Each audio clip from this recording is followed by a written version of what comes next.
I think this is a wonderful movement. I want to give shout out to the organizers. And I'm also excited that I'm actually joining as a member today. How many of us want to be successful? Okay. Congratulations, you are meeting success today. All right. My name is actually Success Ojo, and I'm from Nigeria. Yeah, so I actually came here about 15 years ago to join my wonderful husband who has been here for 10 years. I was actually doing wonderful in Nigeria. I was working in the World Bank. But there's something, family coming together, raising kids and stuff like that. So I left my job to come to United States with 2 degrees. I was a social worker, and I got here, and I faced with the reality. How do I integrate myself, into corporate America? I don't want to do the mere jobs, because I'm used to wearing suits, doing all those corporate things and stuff like that. But I was faced with the reality. You got to go back to the college. You got to do this and stuff like that. So I said, no, I'm going to try my luck. So I actually went to school. I studied nursing when everybody was saying some nursing. But after I finished nursing, I don't feel like wearing uniform. I still want to wear my suit, I still want to do the corporate stuff. So somebody advised me that I should go to the boot camp. I was opportune. I went to 2 boot camps back to back. Then I did cybersecurity. And today, I call myself a cybersecurity warlord because I've raised over 15,000 cybersecurity professionals who are actually VPs, directors, managers today. When I finished, I actually got 6 offers back to back. And I actually joined, I started. And I did everything possible to make sure I quickly rise. And I actually left cybersecurity. I've said I left my last job as the VP cybersecurity in one of the biggest oil and gas companies in the United States.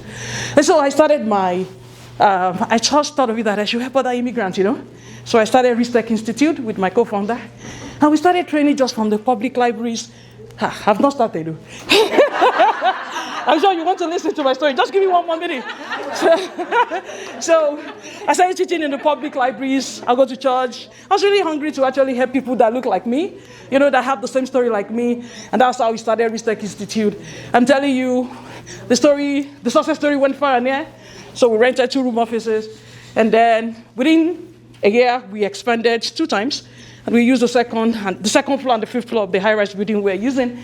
And so it got to a point where people were coming all over the world. And we thought of it that we should have a learning management system, so that we could virtualize the whole system, and people could join from anywhere. And so we decided to actually build our first product, which is a learning management system we call GoToCourse. And today, over 3,000 schools across the world is actually using GoToCourse. And so AI has always been part of the learning management system, but people that don't really have a structured school want to use our learning management system. The independent educators and people like me that started the way I started. So we tried to put the AI out of the platform as a standalone product. I'm a queen of pivots. I know how to do it very well. So we actually have GMind AI. And today, GMind AI is actually a learning management, multilingual intelligence system supporting teachers and also learners. And right now we have over 3 million users using GMind AI across 25 countries. And one thing about me is just that when I was actually coming to US, my husband promised me something. He said, I'm going to make you to be very proud of yourself. I had a great job when I was in World Bank, but I'm telling you, I'm not doing bad right now. So I want to my offer is, if you want to actually join us, you want to learn AI, or you want to be part of something big in the education world, please, let's talk.